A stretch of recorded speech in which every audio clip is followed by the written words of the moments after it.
Hello, welcome to 108 Stitches Podcast with your host, Richie DeVote-Ty, and special guest, Melissa DeVote-Ty. Mollican sets. Garcia is ready. Here's the 0-2 pitch, and it's swung on, hit in the air to center. Tyler Holt sprinting back all the way to the warning track, and he makes the catch falling down! He makes the catch on the track, and the Clippers win! Oh my! Columbus holds on and beats Indianapolis as Tyler Holt falls down with the baseball just a couple of feet from the center field wall. Hello, welcome to this week's edition of the 108 Stitches show with your host, Richie DeVote-Ty, and co-host, Melissa DeVote-Ty.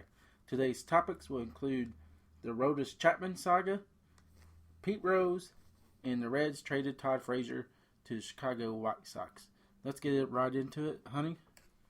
It was released during the winter meetings that Chapman had been caught for domestic violence, and that's a pretty touchy subject these days. And we're going to break down the case for you, give our thoughts about it, and we're not going to be shy about it. We're going to give our opinions for it. And here we go, explaining the case. He was arrested on October 30th. Well, he wasn't arrested. No arrest was made in the accident. Apparently what happened was Chapman and his girlfriend got into a fight. Chapman went out to the garage and fired 8 shots from his gun. And the cops was called, and she said that he choked her and pushed her against the wall, according to the police reports obtained by Yahoo Sports. Yahoo Sports released the article. Jeff Passan and Tim Brown. The Reds attempted to trade Chapman to the Dodgers, and it came to light when they was doing, I guess, the background search on him. We really don't know the whole story until MLB investigates it more, which makes it a hard topic to discuss.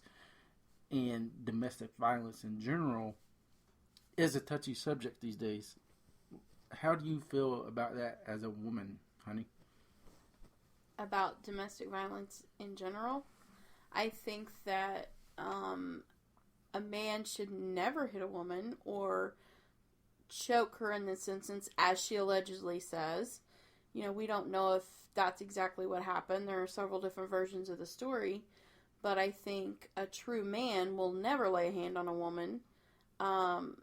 It just depends on how people handle their anger. A lot of people, you know, they lash out physically at others instead of handling it in a mature manner.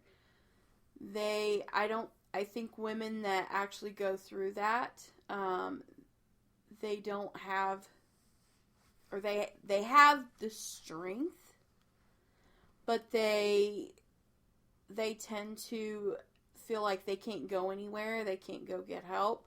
She obviously felt that she was in danger, or she wouldn't have called the police. So I think it's very important that it is a touchy subject, but I think it's important that society brings a light to it, because there are a lot of women that do go through that, and they feel like there's no help.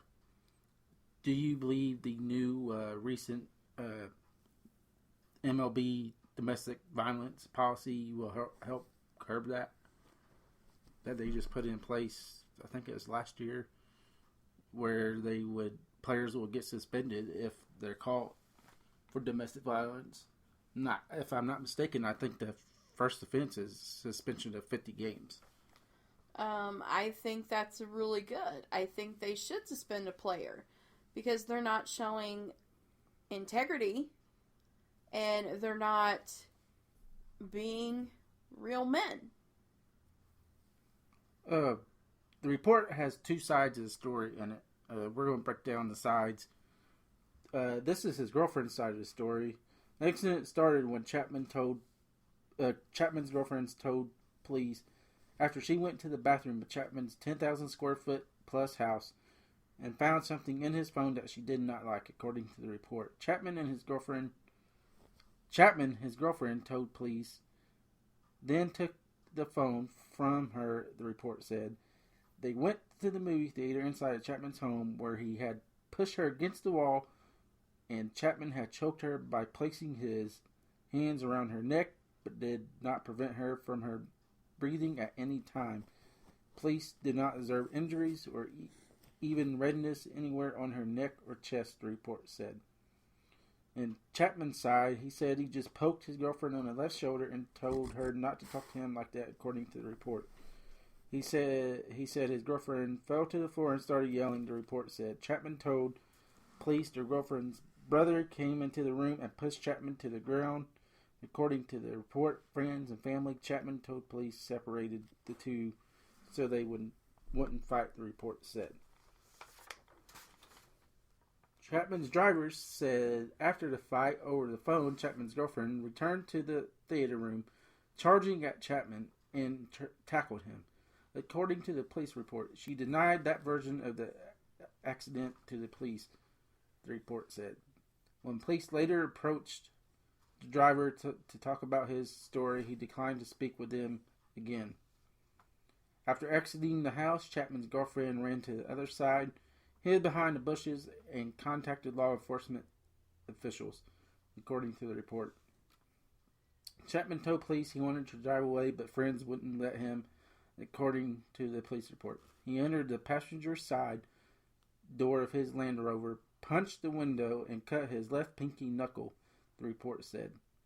Then he retrieved the handgun inside the garage, the report said. Chapman driver moved the gun from the garage back to another vehicle. The most disturbing thing I find about this report is the fact that he fired 8 shots in his garage. When there's other people around, that could have been very, very deadly. And that could have messed up the entire rest of his life. Again, domestic violence is a touchy subject. I'm not going to say anything until the official report is released from MLB and they get their investigation done. If he did it, then he deserves the 50-game suspension and probably even more. Right. We was talking off air about, is it possible that he is drinking? My view on that is probably most likely yes, he was probably drinking, because somebody in their right mind would not just go and shoot off 8 rounds in a garage. What is your take on this? He had, in my opinion, he had to have been intoxicated some, because you're not just going to go out and somebody's going to call the police, or obviously his girlfriend did call the police, but even if she hadn't and someone in that area had heard the gunshots, they would have called the police. And if I wasn't mistaken, when I read that report that they had police called out to their home before for loud music or something like that. Mm-hmm. So the police were not strangers to that area, so they knew that there had been a recent incident there. As far as the domestic violence goes, I think that if he is guilty, yes, he should be suspended. If he's not, then she needs to come forward and, say, well, I over-exaggerated, or, I made a couple things up. Nobody knows but those people that were actually there. If that is the case, and she did exaggerate her side of the story, do you think that she needs to be punished as well? Yes. Because I don't think you should tarnish somebody's reputation just to get, maybe if she was upset, no telling what it was that upset her that it was on his phone, but why was she looking at his phone anyway?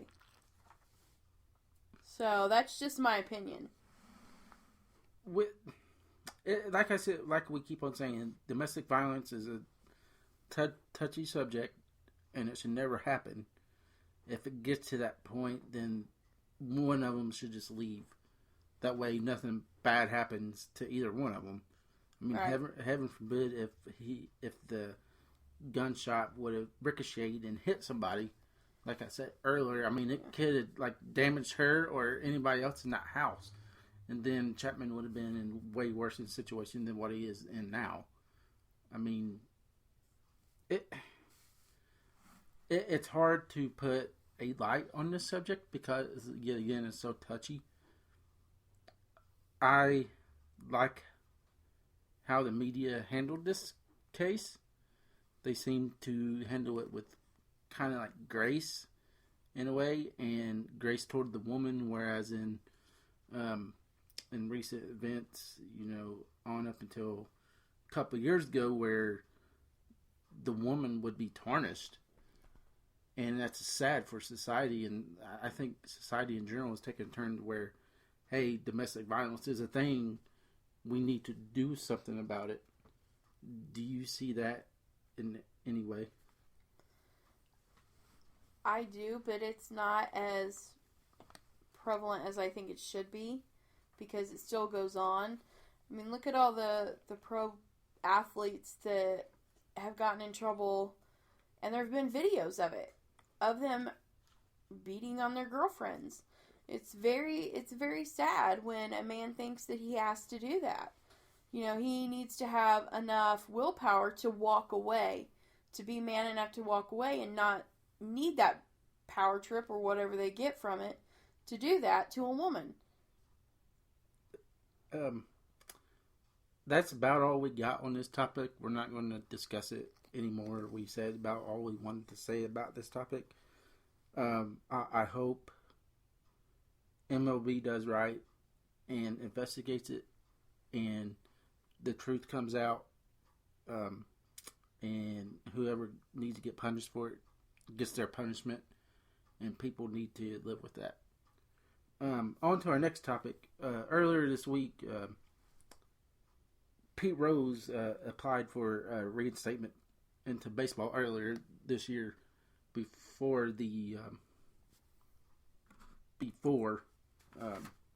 Christmas time. It was released that Pete Rose would not be reinstated by the new baseball commissioner. There's been new evidence that's came out against Pete, and a lot of it is pretty damaging. It's a sad situation. I wish I was a big Pete Rose fan. I defended him, and you can say that that I was a big Pete Rose fan. Yes, you are. This report that came out made me change my viewpoint on Pete. Not necessarily as a ball player, but as a person in general. It was released that he's still betting on baseball. My take on that is, you knew that the baseball commissioner was looking at you and thinking about possibly reinstating you. Why would you continue to bet on baseball? My thoughts exactly. I mean, if you're wanting to get back into baseball and you applied for reinstatement, why continue to do the things that got you in that situation to begin with? Why continue to bet on sports or whatever he was betting on and betting on baseball? That it looks to the commissioner, no doubt, it looked like, well, he hasn't changed. He's still betting on baseball. And if I let him back in, and he's going to do it even more. So, that was, I love Pete Rose. I still love Pete Rose. As, baseball player, he is the hit king. And he deserves that title. No doubt, because he earned it. However, as far as his reputation, I think his integrity has went down with the information that came out that he's still betting and he's still gambling, which gambling in itself isn't necessarily a horrible thing, but when you do it the way that he did it, when he knew that it was against rules and against policy, and that he bet for and against the Reds. So it